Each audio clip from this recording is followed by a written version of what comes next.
دع الأيام تفعل ما تشاء وطب نفسا إذا حكم القضاء ولا تجزع لحادثة الليالي فما لحوادث الدنيا. السلام علیکم ورحمۃ اللہ وبرکاتہ۔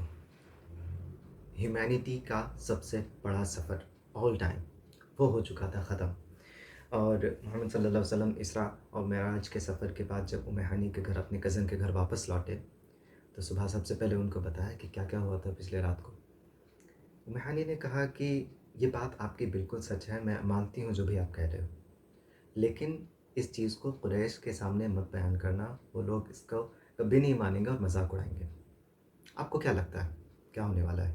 تھوڑا جو ایکچوئل اس چیز کا جانتا ہے ان سے ہم نہیں پوچھ رہے ہیں، جنہوں نے اس واقعے کے بعد کیا ہوا جو نہیں جانتے ہیں ہم ان سے پوچھ رہے ہیں کیا ہونا چاہیے۔ دیکھیے ہیومن انسٹنکٹ یہی کہتا ہے کہ چلو بہت اچھی چیز ہے، بہت اچھا لگا، بہت خوشی ہوئی، جو مسلمس ہے جو ان پر ایمان رکھتے ہیں ایک کام کرتے ہیں ان کو بتا دیتے ہیں۔ ویسے بھی قریش تو ہاتھ سے بہت پہلے نکل چکے تھے، ان کو بتانا نہیں بتانا تو برابر ہے، لیکن یہی چیز تو ہے کہ اسلام جو ہے اپنے پرنسپل سے کبھی پیچھے نہیں ہٹتا۔ اگر یہی کرنا ہوتا کہ ارے کوئی ہوپ نہیں ہے ان کا، یہ لوگ تو کبھی سننے والے ہیں نہیں، یہ لوگ تو کبھی ماننے والے ہیں نہیں، تو محمد صلی اللہ علیہ وسلم 10 سال سے کیا کر رہے ہیں پھر؟ ان کو بتانا ہی پڑے گا، اور اللہ قرآن میں اس سفر کے بارے میں نازل کرتے ہیں تو چھپانے کا کوئی مطلب ہی نہیں بنتا۔ بہت امپورٹنٹ میسج جو ہم لوگوں کو لینا چاہیے یہاں سے وہ یہ ہے کہ سچ ہمیشہ سچ رہے گا۔ اگر لوگ آپ کی بات نہیں مانتے ہیں تو اس سے آپ رکیے مت سچ بتانے کے لیے۔ نہیں سنیں گے تو کوئی بات نہیں ہے، لیکن آپ کم سے کم جو حق ہے اس کو پہنچا دیجیے، اور یہ محمد صلی اللہ علیہ وسلم نے ہمیشہ ہمیشہ کیا زندگی بھر۔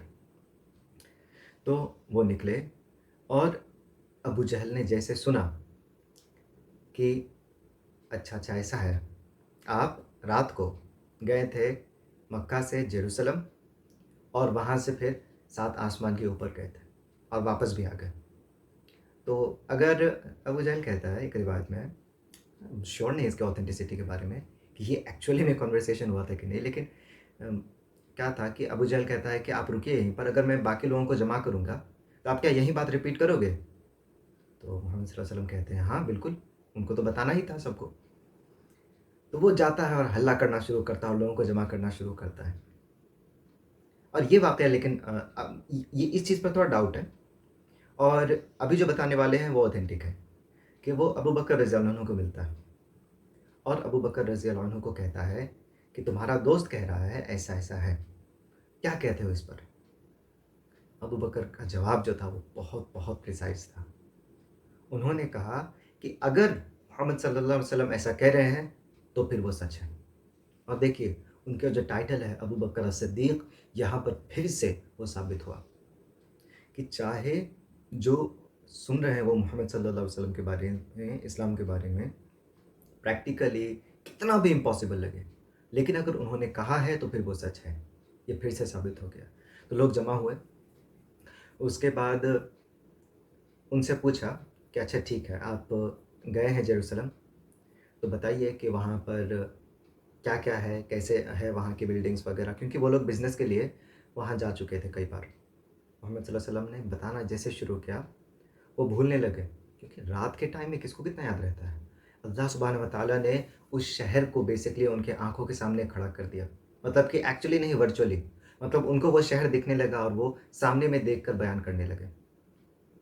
اور اتنا ہی نہیں، انہوں نے یہ پوچھا کہ ہمارے کچھ جو کارواں ہے وہ وہاں سے واپس آ رہا ہے، اس کے بارے میں بتائیے۔ محمد صلی اللہ علیہ وسلم اس کے بارے میں تک بتا دیے کہ وہاں پر کتنے لوگ ہیں، ان کے پاس کتنا پانی بچا ہوا ہے، وہ کب تک مکہ پہنچیں گے، کس جگہ پر پہنچیں گے، یہ بھی بتا دیا۔ کوئی ری ایکشن نہیں، دیکھیے ہوا کچھ نہیں۔ اس واقعے کو سننے کے بعد اور محمد صلی اللہ علیہ وسلم نے جس ایکوریسی کے ساتھ ڈسکرائب کیا جیروسلم کو، اور یہاں تک کہ اس چیز کو بھی کہ جو سفر کر کے لوگ آ رہے ہیں مکہ کی طرف واپس، ان کے بارے میں تک ڈسکرائب کر دیا، تو ہر کسی کو ایمان لے کے آنا چاہیے تھا۔ لیکن پرابلم کبھی یہ رہا ہی نہیں ان کا نا، یہ کبھی ان کا پرابلم نہیں رہا، ان کو کبھی ایسا لگا نہیں کہ محمد صلی اللہ علیہ وسلم جھوٹ بول رہے ہیں۔ پرابلم ان کا کچھ اور تھا، پولیٹیکل ریزنس تھے، گھمنڈ تھا، غرور تھا، یہ سب تھا، اور یہ سب ہم آلریڈی بتا چکے ہیں۔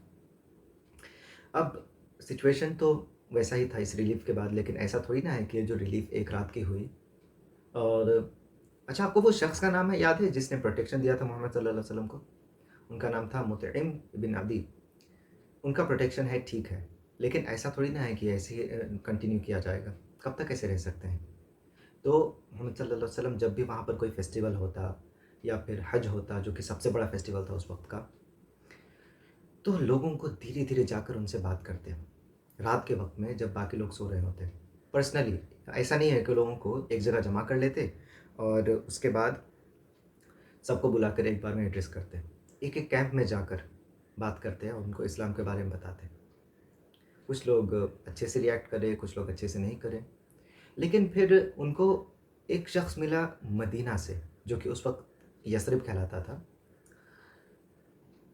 وہاں سے ایک شخص ملا ان کو انہوں نے اسلام کے بارے میں بتایا محمد صلی اللہ علیہ وسلم نے، اور وہ بڑا پازیٹیولی ریئیکٹ کرا، لیکن وہ جا کر واپس اپنے لوگوں کو یہ بتایا نہیں بتا پایا ایکچولی۔ اس کی وجہ تھی مدینہ میں چل رہے اس وقت جو برے حالات تھے وہ۔ اب ہم کو تھوڑا سا رکنا پڑے گا اور مدینہ کے بارے میں بتانا پڑے گا کہ وہاں پر کیا چل رہا تھا آخرکار۔ مدینہ ایک ایسی جگہ تھی جہاں پر جو لوگ تھے وہ دو گروپس میں بٹے ہوئے تھے مینلی، ایک اوس اور خزرج، یہ دونوں ٹرائبس کے نام تھے۔ ایسا نہیں ہے کہ مکہ کے جیسا تھا جس میں بہت سارے ٹرائبس تھے، یہاں میجرلی دو تھے، اور یہ دونوں ہمیشہ لڑتے رہتے تھے۔ وہ ہاتھ پیر والی لڑائی نہیں، تلوار والی لڑائی، اور اس وقت جنگ چل ہی رہی تھی۔ ابھی جس ٹائم فریم میں ہیں ہم لوگ کہ محمد صلی اللہ علیہ وسلم کے رسول بنائے جانے کے 10 سال 11 سال کے بعد ابھی کی بات ہو رہی ہے کہ وہ جو لڑائی ہے وہ چل ہی رہی تھی۔ تو اس انسٹیبلٹی کے بیچ میں کیسے پاسبل تھا وہاں پر کوئی بھی نئے دین کے بارے میں بات بھی کرنا، کیونکہ کوئی یونائٹڈ ہو کر سننے کے لیے تیار ہی نہیں تھا۔ اور وہاں مدینہ میں اور 3 گروپس رہتے تھے یہودیوں کے۔ وہ لوگ وہاں پر ہمیشہ سے تو نہیں تھے، دوسرے جگہ سے آئے تھے وہاں پر رہنے کے لیے۔ اور کیوں رہنے آئے تھے؟ اگر آپ نے سن لیا تو سن لیا ہم سے پہلے کبھی اسٹوریز آف پروفٹس میں بھی ہم نے بتایا ہوگا یا کہیں اور ضرور بتایا ہوگا، لیکن اگر آپ پہلی بار سنو گے نا آپ حیران ہو جاؤ گے کہ وہ لوگ بائبل پڑھ کر آئے تھے وہاں پر۔ بائبل میں یہ صاف طور پر ان کا لکھا ہوا تھا، اور ان کے جو بھی کتابیں ہیں یہودیوں کے، اس میں لکھا ہوا تھا کہ ایک ایسی جگہ جہاں پر کھجور وغیرہ ہے اور دونوں طرف سے پہاڑیاں ہیں، وہاں پر اللہ کے آخری رسول آئیں گے۔ یہ انہوں نے پڑھ رکھا تھا۔ اس وقت ایک ایسا ٹائم تھا، ون سیکنڈ، آپ کو maybe stories of profits والا سیریز دیکھنا پڑے گا اس کے لیے، اس کے یہودیوں والے ایپیسوڈس کو، کہ یہودیوں کو دنیا بھر سے مار مار کے بھگایا جا رہا تھا۔ ان کو سمجھ میں نہیں آ رہا تھا کہ آخر یہودیوں پر ظلم کب ختم ہوگی، اور وہ لوگ ایک ہی ان کے پاس آپشن بچا تھا اور ایک ہی طریقہ بچا تھا کہ اللہ اور جتنے بھی رسول آئے، مطلب کہ عیسیٰ علیہ السلام کے بارے میں تو صاف طور پر مینشنڈ ہے کہ عیسیٰ علیہ السلام محمد صلی اللہ علیہ وسلم کا نام لے کر بتائے اپنے لوگوں کو کہ وہ آنے والے ہیں، اور ان کے کتاب میں یہ بھی لکھا ہوا تھا کہ وہ کس جگہ پر آئیں گے، اور وہ یہ فائنلی دیکھے، گھومے اور سوچے کہ وہ مدینہ ہی جگہ ہوگی جہاں پر یہ رسول آئیں گے۔ کتنا ایکیوریٹ! اب وہ لوگ سالوں سال سے وہاں پر رہ رہے تھے، انتظار کر رہے تھے کہ آئیں گے رسول، اور جب بھی ان کا کوئی بحث بازی ہوتا تھا مدینہ سے کے لوگوں کے سے، کہیں سے بھی مشرکوں سے، وہ کہتے تھے رکو، اللہ کے رسول آئیں گے، ہم ان پر ایمان لے کر آئیں گے، ہمارے سائڈ میں وہ ہوں گے، اللہ کی مدد ہوگی، پھر دیکھتے ہیں تم لوگوں کو بتاتے ہیں، ہم ان کے سائڈ میں لڑیں گے اور تم مشرکوں کو ہرا دیں گے۔ یہ کہتے تھے وہ لوگ، اور انتظار میں لگے ہوئے تھے۔ ٹھیک ہے، بس اتنی سے کہانی سن لیجئے، آگے کی کہانی انشاءاللہ آگے میں ریزیوم کریں گے یہودیوں کے بارے میں۔ ابھی بات کر لیتے ہیں وہاں پر مدینہ کے مشرکوں کے بارے میں۔ تو وہ لوگ بہت خطرناک لڑائی میں مبتلا تھے۔ اس کے بعد کیا ہوا کہ ایسی لڑائی ہوئی کہ ان کے سارے لیڈرز سے ایک دوسرے کو قتل کر کے ختم کر دیا۔ اب کیا ہوا؟ لیڈرشپ ایبسنٹ ہے مدینہ میں، اب لیڈرشپ ختم، جو لوگ تھے رول کرنے والے وہ اب زندہ ہی نہیں۔ تو جو ینگسٹرز تھے مدینہ کے، انہوں نے سوچنا شروع کر دیا کہ اب کیا کریں۔ اب تو بنا لیڈرشپ کے حالت بہت خراب ہو جائے گی۔ اس وقت یہ پاسبل ہی نہیں تھا کہ بنا کسی ہیڈ کے کوئی جگہ اسموتھلی چلے۔ اگر باہر کے لوگوں کو یہ پتہ چلے گا کہ یہاں پر ہیڈ نہیں ہے، یہاں پر کوئی پروٹیکٹ کرنے والا نہیں ہے، تو لوٹ پاٹ مچا دیں گے، اس جگہ کو اپنے قبضے میں لے لیں گے، غلام بنا دیں گے۔ ایسی سچویشن میں کی بات ہو رہی ہے، ایسے وقت کی بات ہو رہی ہے۔ ویسے آج بھی کچھ کم نہیں ہے ایسا۔ لوگ کسی دوسرے دیش میں حملہ کر دیتے ہیں، اس پر قبضہ کر لیتے ہیں، اس کو غلام بنا دیتے ہیں، اور یونائٹڈ نیشنز دیکھتا ہے بیٹھ کے۔ کچھ نہیں بدلا ہے، ہم نے کہہ رہا نا، بار بار ہم نے یہ کہا نا، کچھ نہیں بدلا ہے۔ اور ہم لوگ ہسٹری اس لیے پڑھ رہے ہیں تاکہ ہم اپنے آپ کو سدھار سکیں، اور جو غلطیاں ہو چکی ہیں ہم سے پہلے والے لوگوں کی، اس کو نہ دہرائیں۔ کیا بدلا ہے؟ اگر آج کے ٹائم میں کوئی کسی دیش پر حملہ کر کے اس کو غلام بنا دیتا اور پورے دنیا یہ پیس اور ڈیموکریسی اور یہ اور وہ کی بکرادی کرنے والے آنکھ کھول کے یہ دیکھ رہے ہیں اور بس سوشل میڈیا میں پوسٹ کر رہے ہیں اور ٹویٹ کر رہے ہیں، کیا اکھاڑ لیا ٹویٹ کر کے؟ اور یہ یہاں کی بات ہے، جو فلسطین میں ہو رہا ہے، جو سیریا میں ہو رہا ہے، اس کو تو پوری دنیا آج تک دیکھ رہی ہے۔ کیا کر رہے ہیں لوگ؟ خیر وہ الگ ٹاپک ہے۔ بس ہم یہ کہنا چاہ رہے ہیں کہ اس کو بالکل ہسٹری مت سمجھیے، اور یہ مت سمجھیے کہ ہم لوگ کہانی سن رہے ہیں۔ ہر چیز ہمارے لیے امپورٹنٹ ہے، اور ہم لوگوں کو لیسن لینا چاہیے، انڈیویجولی بھی اور کلیکٹیولی بھی۔ تو وہاں کے ینگسٹرز آتے ہیں مکہ میں اس نیت سے کہ قریش بہت اسٹرانگ ہے، اوکے، اور قریش کا رسپیکٹ رہا ہے ہر جگہ میں عرب میں کہ اللہ کی مدد ہے ان کے اوپر۔ وہ جو واقعہ ہوا تھا محمد صلی اللہ علیہ وسلم کی پیدائش کے ٹائم میں، وہ جو ہاتھی لے کر آیا تھا فورس، اور اس کے ساتھ جو ہوا تھا پہلا ایپیسوڈ اس سیریز کا، تو ان کے ساتھ آنے کا سوچے تھے کہ ان سے ہاتھ ملائیں گے اور ان سے پروٹیکشن مانگیں گے۔ لیکن اس سے پہلے کہ وہ ایسا کرتے، وہ ملے محمد صلی اللہ علیہ وسلم سے، اور محمد صلی اللہ علیہ وسلم نے ان کو اسلام کے بارے میں، قیامت کے دن کے بارے میں بتایا۔ لیکن فرق کیا تھا؟ جو وہاں کے مشرک تھے مکہ کے، ان میں اور ان میں، ان کے لیے یہ جو رسول کا کانسیپٹ ہے، یہ جو آخرت کا کانسیپٹ ہے، ختم ہو چکا تھا پوری طرح سے۔ وہ لوگ مانتے ہی نہیں تھے اس چیز پر۔ لیکن جو لوگ مدینہ کے تھے، ان کی خاصیت کیا تھی؟ یہودیوں کے ساتھ ان کے بہت تعلقات تھے، تو ان کو اچھے سے پتا تھا کہ اللہ رسول بھیجتے ہیں، قیامت کا دن ہونا ہے۔ مانتے نہیں تھے الگ بات ہے، لیکن سن رکھا تھا۔ اور یہ بھی تو یہ لوگ ہمیشہ سے سنتے آئے تھے کہ اسی ایریا میں ایک اللہ کا رسول آئے گا۔ تو بس ان کی آنکھیں کھل گئے، وہ لوگ سمجھ گئے یار یہ تو وہی چیز بتا رہے ہیں جو کہ وہ لوگ بتا رہے تھے۔ اور اس گروپ کے جو لیڈر تھے، سبحان اللہ، ان کا نام جاننا آپ کے لیے امپورٹنٹ ہے۔ ان کا نام ہے اسعد ابن زرارہ۔ اسعد ابن زرارہ، اسعد رضی اللہ عنہ، بس آپ یاد رکھیے، وہ وہاں کے لیڈر تھے۔ اور باقی جو 5 لوگ تھے وہ ان کی طرف دیکھنے لگے۔ من سب کا ہو گیا تھا کہ ہاں ان کے میسج کو قبول کریں، ان کا ایز اے لیڈر بنائیں، لیکن بس ان کے طرف دیکھ رہے تھے کہ یہ کیا کرتے ہیں، کیونکہ لیڈر ہی امپورٹنٹ ہوتا ہے۔ وہیں وہ اگر ہاں کہہ دیتا ہے تو باقی لوگ بھی کہہ دیتے ہیں۔ اسی لیے تو محمد صلی اللہ علیہ وسلم اتنا زیادہ کوشش کی ہیں ابو جہل اور ان لوگوں کو اسلام کی دعوت دینے کے لیے، کیونکہ اگر یہ لوگ مان جاتے تو پورا مکہ اسلام قبول کر لیتا۔ خیر، تو پھر اسعد بن زرارہ ہاتھ آگے بڑھاتے ہیں اور کہتے ہیں اشہد ان لا الہ الا اللہ وان محمد رسول اللہ، اور اس کے ساتھ وہ سارے کے سارے لوگ اسلام قبول کریں۔ دس از دا ہسٹورک مومنٹ جو کہ پوری دنیا کو بدل کر رکھ دے گا۔ اور یہ لوگ اب واپس جاتے ہیں اور شروع کرتے ہیں اپنے لوگوں کو اسلام کی دعوت دینا، اور بہت بہت زیادہ افیکٹو رہتا ہے یہ وہاں کے لوگوں کے لیے۔ وہاں کے لوگ، یہ جو ہمارے باپ دادا کا دین ہے ہم لوگ اسی پر چلیں گے، کوئی بدلاؤ کیا، یہ لوگ ایکچولی بدلاؤ چاہتے تھے۔ یہ لوگ مکہ کے لوگوں کے جیسے نہیں تھے۔ یہ لوگ دیکھ چکے تھے کہ کتنی خون خرابہ اور کیا کچھ نہیں ہوا تھا۔ ان کو چاہیے تھا کہ کچھ تو out of the box solution ملے، اور وہ سولوشن اچھا لگ رہا تھا ان کو، دھیرے دھیرے سلولی اسپریڈ کر رہا تھا۔ تو اس کے بعد آگے چل کر بہت ہی امپورٹنٹ انسیڈنٹس ہوتے ہیں، لیکن محمد صلی اللہ علیہ وسلم کے تھوڑی سی پرسنل لائف میں ہم لوگ واپس آئیں کہ جو وہاں پر لوگ تھے وہ دیکھ رہے تھے کہ محمد صلی اللہ علیہ وسلم خدیجہ کے بعد کتنے زیادہ اداس رہنے لگے، اور محمد صلی اللہ علیہ وسلم کے گھر میں بچے تھے.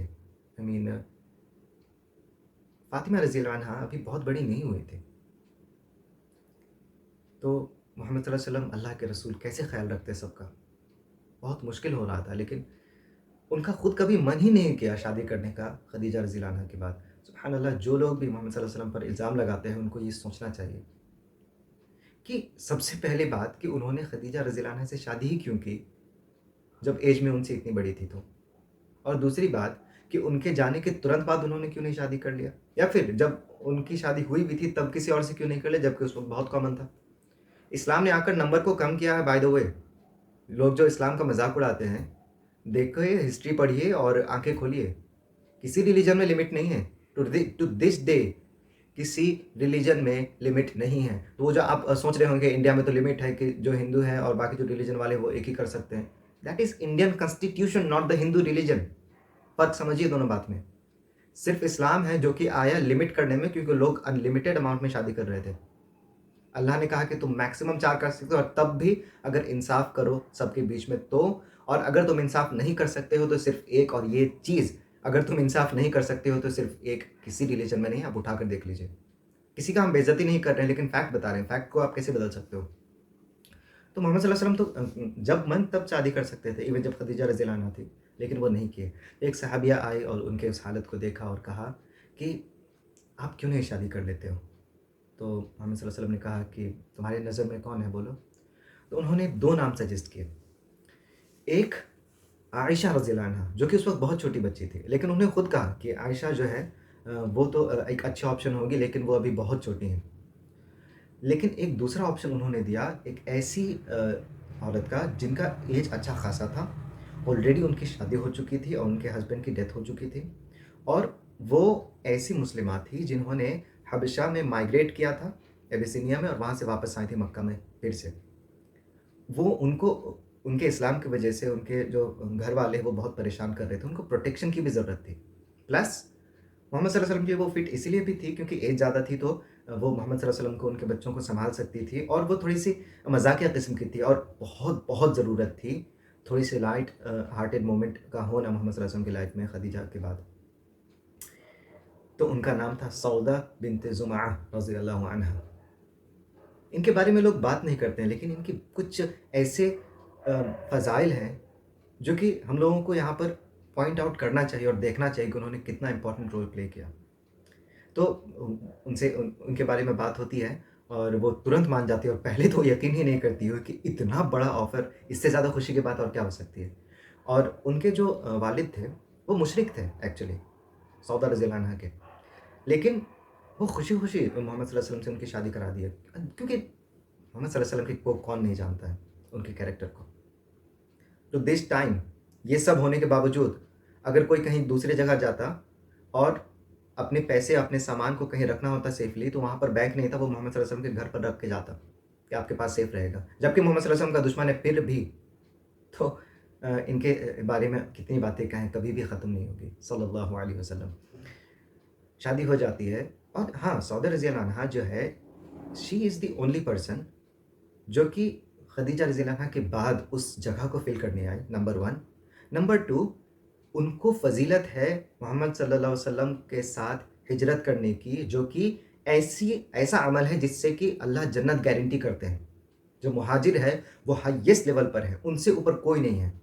اوکے، جنت کے جو ہائیسٹ پوائنٹ ملیں گے نا وہ مہاجروں کو ملیں گے رضی اللہ عنہ. اور وہ صرف مہاجر نہیں ہے، سودا رضی اللہ عنہ مہاجر ہے being the wife of Muhammad صلی اللہ علیہ وسلم، the only wife at that time. سمجھ سکتے ہیں ان کا مقام کتنا بڑا ہے. اور ہم لوگ پتہ نہیں کیوں ان کا نام بھی نہیں سنے ہوتے ہیں کئی بار، یا پھر ان کے بارے میں اتنی امپورٹنٹ چیز ہم لوگ فوکس نہیں کرتے ہیں. تو یہ ہو جاتا ہے. اس کے بعد کیا ہوتا ہے کہ محمد صلی اللہ علیہ وسلم کچھ وقت کے بعد ہی سپنا دیکھتے ہیں، اور سپنے میں کا میننگ بیسکلی یہی ہوتا ہے کہ وہ عائشہ رضی اللہ عنہا سے شادی کر رہے ہیں. تو یہ چیز آپ کو بتا دیں، ابھی تک بتایا نہیں ہے کہ نبی کا سپنا ہمیشہ سچ ہوتا ہے. ٹھیک ہے، نبی کا سپنا ہمیشہ سچ ہوتا ہے. تو انہوں نے دیکھ لیا، انہوں نے یہ سمجھ لیا کہ اس سپنے کا یہی مطلب ہے کہ ان کو شادی کرنا ہے عائشہ رضی اللہ عنہا سے. اس کا مطلب ہے کہ اللہ کی طرف سے میسج تھا.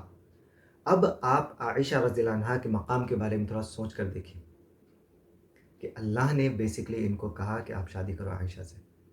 اور جو لوگ سوال اٹھاتے ہیں اس شادی پر، ان کو کیا جواب دیا جائے سوائے اس کے؟ یہی چیز ان کو چپ کرانے کے لیے کافی تھا.